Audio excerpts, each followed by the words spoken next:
Olá pessoal, tudo bem? Sejam todos muito bem-vindos à nossa aula de evolução dos conceitos da física e também física moderna.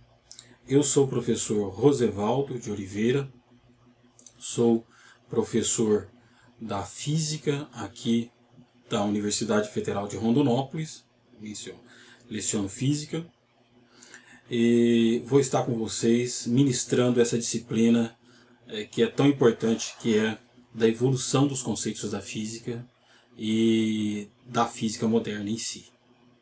Então vamos lá. Na parte que trata da evolução dos conceitos da física, nós vamos tratar isso em conjunto com física moderna.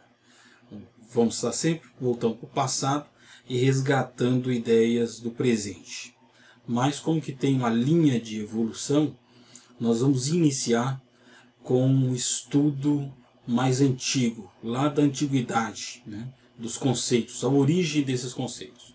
Então nós vamos tratar de conceitos como conceitos de espaço, conceito de tempo, né, o que é o espaço, o que é o tempo, o que é o movimento em si. Vamos tratar da evolução desses conceitos e outros conceitos também que ao longo do curso trataremos. Então, desde os primeiros, dos primórdios, lá dos gregos, até hoje, qual que é o entendimento que nós temos hoje após a física moderna, que é a relatividade, a física quântica e a unificação entre a relatividade e a física quântica, que vai se tratar com teoria de campos em si, né? A física de partícula, o modelo padrão, os modelos cosmológicos, né?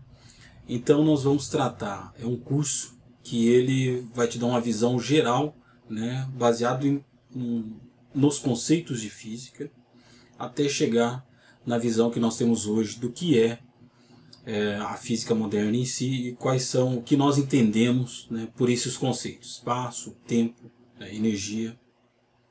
Então envolve também em alguns momentos a filosofia da física em si, né, que é a filosofia da ciência, né?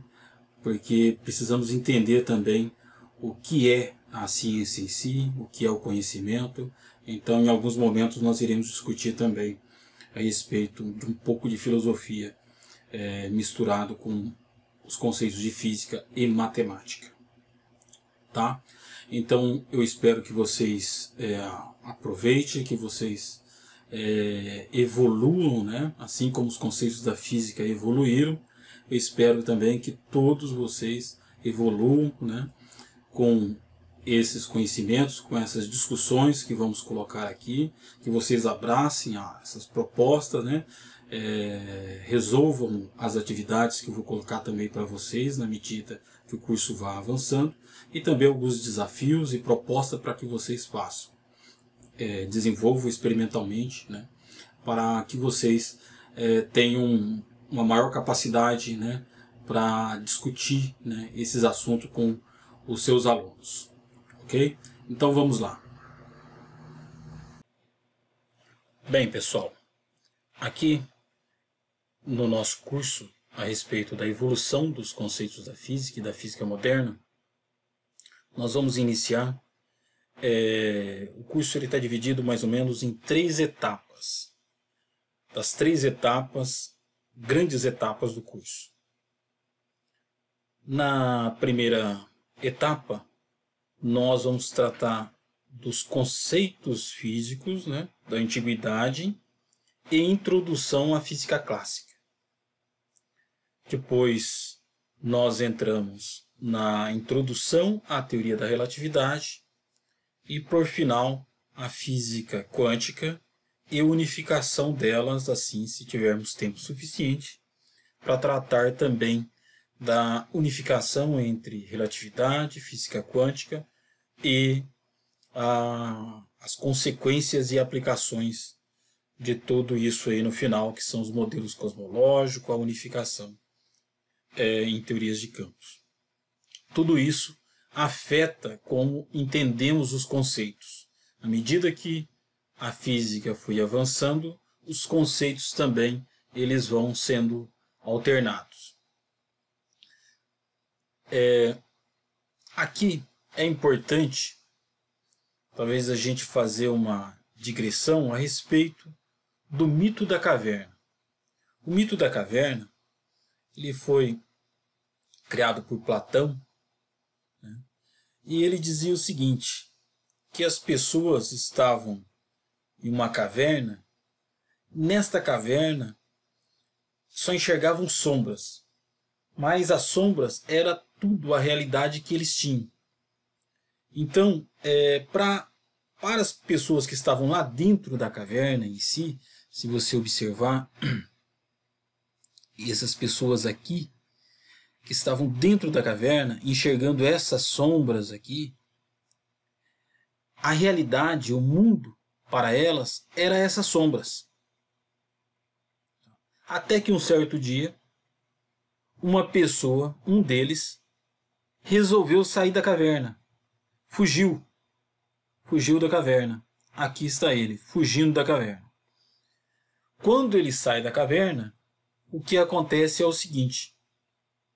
É difícil para ele acostumar, para ele acreditar na nova realidade que ele está enxergando, porque passa a ser tudo diferente. Já não é mais nada daquilo que ele acreditava, do que ele via. Porque ele tinha a visão que ele estava vendo, era a visão de aparências. E lá fora da caverna, o mundo é outro. Ele estava sendo enganado. O mundo real não era o mundo das aparências. Então, depois ele volta e tenta convencer os colegas dele, que estavam na caverna, do que ele tinha visto. Mas é muito fácil de imaginar o que aconteceu. Ninguém acreditou nele. Não acreditavam porque era muito difícil para ser verdade para eles. Então, isso daqui, o mito da caverna, nós temos uma versão moderna do mito da caverna, que é vários filmes, né? Como O Mundo de Truman, Matrix, final dos anos 90, que são versões que podemos pensar a respeito do mito da caverna em si. Lá no filme Matrix, foi de 99, o filme Matrix, ele trata desse mito em si, que as pessoas estavam conectadas a uma realidade e era criado através dos sentidos, dos sensores em si, né? Que são a audição, a visão, o tato. Né? Isso tudo é feito uma simulação conectada ao cérebro em si. Então, o mito da caverna, ele nos traz uma lição de humildade, porque muitas vezes o que nós estamos enxergando é uma superfície em si. São algo relacionados aos sentidos e pode ser que eles estejam errados. Então, a ciência, ela vem com um propósito de desvendar o que está lá fora, além da caverna, além das aparências em si. Então, nós temos que levar em conta tanto os nossos sinais sensoriais, né, do sentido comum direto, como também tentar encontrar o que tem além das aparências. Então, esse é o propósito em si da ciência. A gente enxergar além das aparências, do que parece ser. Aqui vamos começar lá na antiguidade, para a gente discutir alguns conceitos a respeito da antiguidade em si. Nessa região aqui, que hoje é a Turquia, né? Hoje é a Turquia aqui. Nessa região, que era Mileto, 600 anos antes de Cristo. Nesta época, tinha esse sujeito aí, que nós vamos iniciar a nossa conversa a respeito dos conceitos da física, iniciando nesse. Depois nós podemos voltar um pouco mais para trás, dependendo da necessidade. Mas vamos iniciar nesse que eu acho que é o principal para o avanço do conhecimento científico, essas pessoas que estavam aqui em Mileto em si, né, não só ele, como também o mestre dele, Tales em si, de Mileto, né, eles fizeram uma revolução na forma de pensar. É esse daqui, o senhor Anaximandro. O Anaximandro, ele desenvolveu uma forma diferente de pensar, que podemos colocar. Quais são os pontos do pensamento do Anaximandro? Primeiro, ele nasceu mais ou menos nessa época aqui, 610 a 547 a.C., na cidade de Mileto, ali onde hoje é a atual Turquia. Ele era discípulo de Tales, né, conhecido como Tales de Mileto. Depois vamos explorar um pouco mais à medida que for necessário, mas vocês podem pesquisar. O Tales de Mileto é mais conhecido do que o Anaximandro. Então, por isso que eu quero explorar aqui a ideia de onde que foi que a importância dele. A compreensão do Araqué, que é o princípio, né, da natureza. Então, ele inicia essa ideia da compreensão do entendimento da natureza em si. E por isso que, na minha opinião, o Anaximandro, ele é o pai da física, porque ele vai colocar a natureza como centro, né? E nós precisamos olhar para a natureza para entender o mundo. Ele cria uma cosmologia própria, né? E o princípio não estaria em um elemento físico, mas no que chamou de Hypeiron. Então vamos lá, vamos tentar entender um pouco melhor as ideias dele. Antes de Anaximandro, as explicações eram baseadas nos mitos em si, praticamente nos mitos. Após, eles passaram a explicar, encontrar a razão entre a ligação entre a razão e a observação com a natureza para tentar explicar o funcionamento do mundo, né? Encontrar a verdade. Olha só, aqui nós podemos observar, olha só, o Anaximandro, aqui embaixo no texto, ele compreendeu que a Terra navega no céu. Olha só os conceitos. Vamos analisando as conclusões que ele chegou. E que o céu continua também sobre a Terra. E que a água da chuva vem da evaporação da água terrestre, através de observação. Que é possível compreender toda a variedade das substâncias do mundo em termos de um só constituinte unitário e simples, que ele denominava Hypeiron. O Hypeiron, o indistinto, né? O indistinto, que os animais e as plantas evoluem e se adaptam às mudanças no ambiente, que o homem deve ter evoluído de outros animais. Olha só, aqui já está a palavra evoluído de outros animais. Então, através do raciocínio, da observação, da lógica, da consistência, ele chegou a ideias que somente muito tempo depois que foram descobertas. Isso que é a teoria da evolução. E assim por diante, lançando as bases de uma gramática da compreensão do mundo que ainda é a nossa. Então ele foi muito à frente do seu tempo. Então vamos avançando. Pena que todo o material do Anaximandro foi queimado, né? Ficou foi perdido, né? Queimado, né? Porque ficou só depois os materiais de Aristóteles e de Platão. O Anaximandro, os materiais deles, o que nós conhecemos do Anaximandro veio de Aristóteles, que escreveu, e outros que escreveram a respeito dele. Porque os materiais, e ele escreveu muita coisa, ele formou uma cosmologia própria, livros de ética, política, tudo baseado na ideia em si, né, da observação com a natureza, né, e na racionalidade. Então, ter perdido todo esse material do Anaximandro foi um grande prejuízo para a humanidade, um atraso muito grande, porque ficou apenas com as ideias depois de Platão e Aristóteles.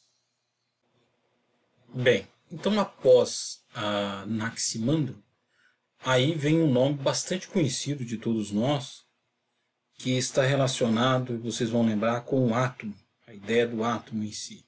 Mas ele se baseou em todo o arsenal anterior teórico, né, filosófico, né, de conhecimento que Anaximandro deixou, né, e Tales de Mileto também um deixou para o outro.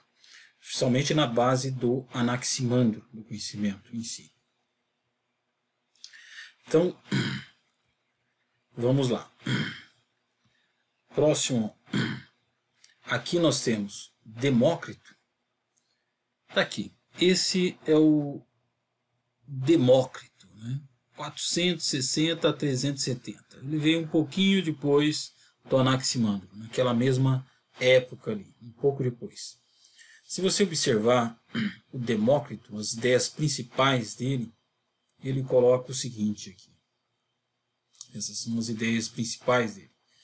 A grande ideia do sistema de Demócrito é extremamente simples.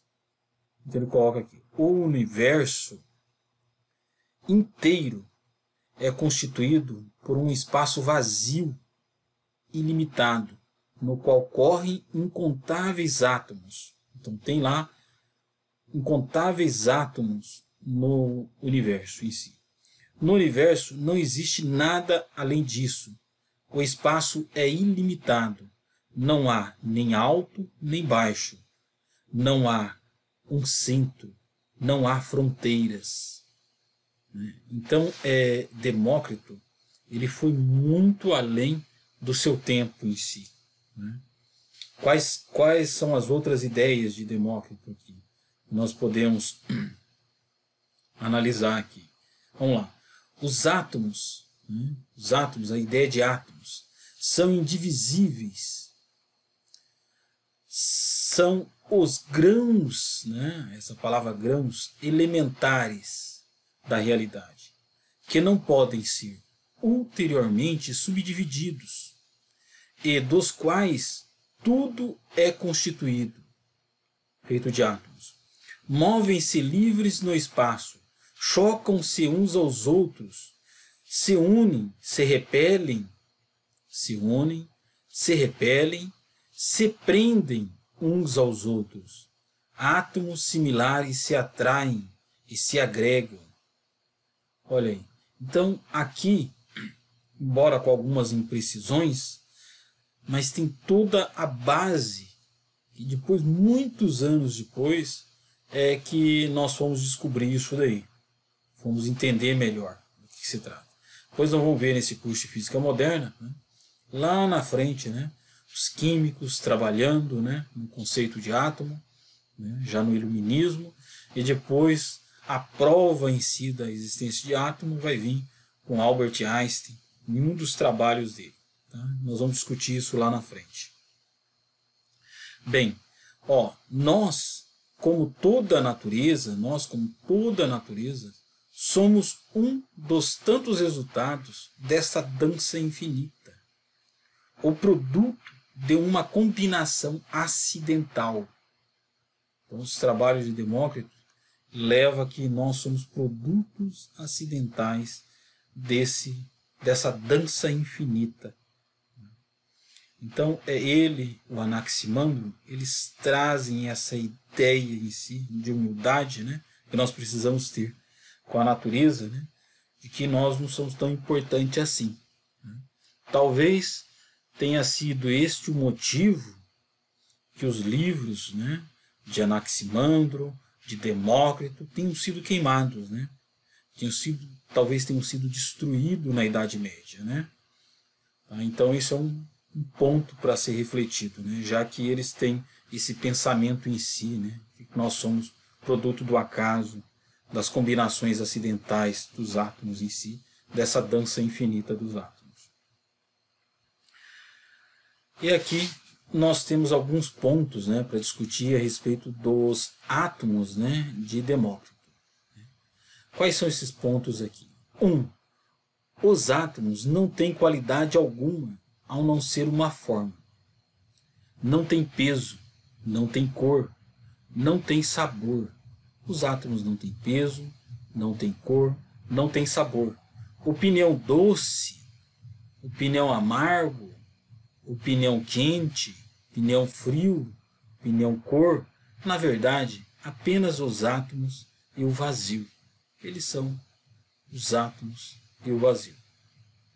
Os átomos são indivisíveis.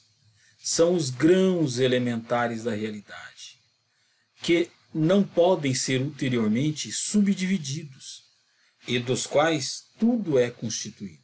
Tudo é constituído dos átomos. Tudo. Não escapa nada. Movem-se livremente no espaço. Chocam-se uns contra os outros. Se unem, se repelem, se prendem uns aos outros. Os átomos similares se atraem e se agregam, né? Átomos similares. Essa é a estrutura do mundo. Essa é a realidade. Essa é a realidade. Todo o resto é apenas um produto derivado, causal e acidental deste movimento e desta combinação de átomos. Da combinação de átomos se produz a infinita variedade de todas as substâncias de um mundo feito. Então veja bem aqui, né? Quero que vocês reflitam, né? Muitos anos, né? 500, quase 600 anos antes de Cristo, Demócrito, alguém, né? Demócrito, Anaximandro, né? Esse pessoal, eles pensaram a respeito da natureza e usando a razão, né? A análise, a observação, eles conseguiram chegar a opiniões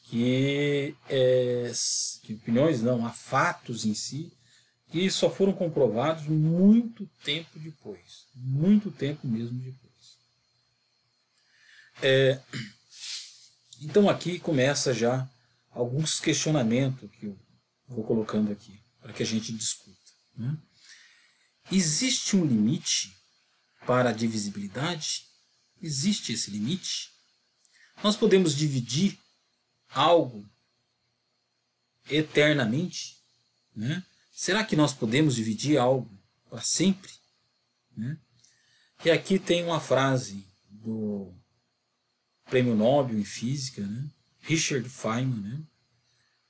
Depois eu vou colocar para vocês também aqui, como dica de leitura, dos livros de Feynman, Lecture on Physics de Feynman. São livros ótimos, né, para aprender física. Se em algum cataclismo todo o conhecimento científico fosse destruído e fosse possível transmitir apenas uma frase para as próximas gerações, qual afirmação poderia conter o maior número de informações com o menor número de palavras? Qual informação? Se fosse apenas uma frase, com menor quantidade de palavras. Aí Feynman complementa. Creio que seja a hipótese de que todas as coisas são feitas de átomos. Todas as coisas são feitas de átomos.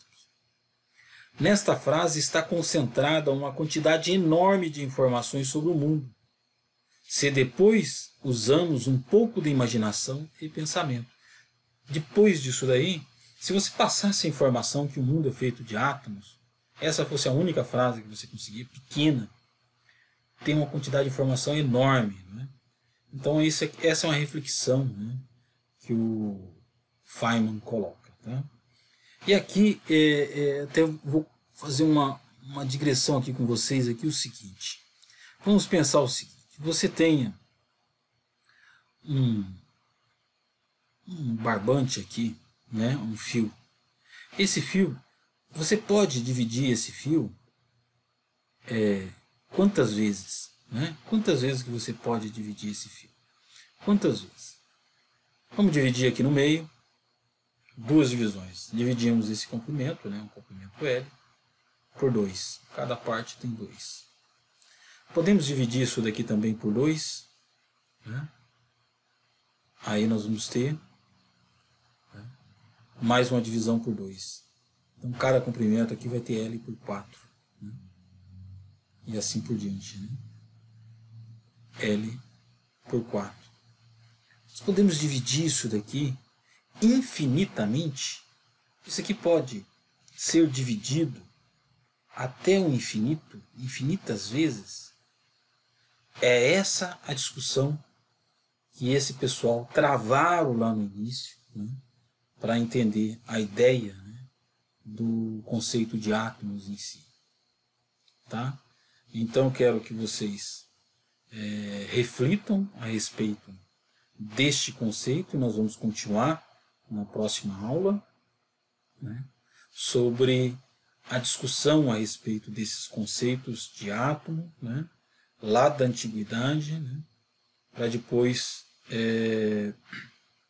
avançando, né, com os conceitos também de espaço, de tempo, né, e à medida que formos entendendo esses conceitos lá da antiguidade, resgatar os conceitos em si, nós vamos conseguir entender como é a evolução desses conceitos ao longo da história e ao longo dos conhecimentos. Então, nós vamos passar por Galileu, né, Newton, e nós vamos passando por todos eles, e cada um deles são grandes personagens, né, do mundo científico. Cada um deles deu uma contribuição importante para o desenvolvimento do conhecimento científico. Tá? Então aguardo vocês. Até a próxima aula.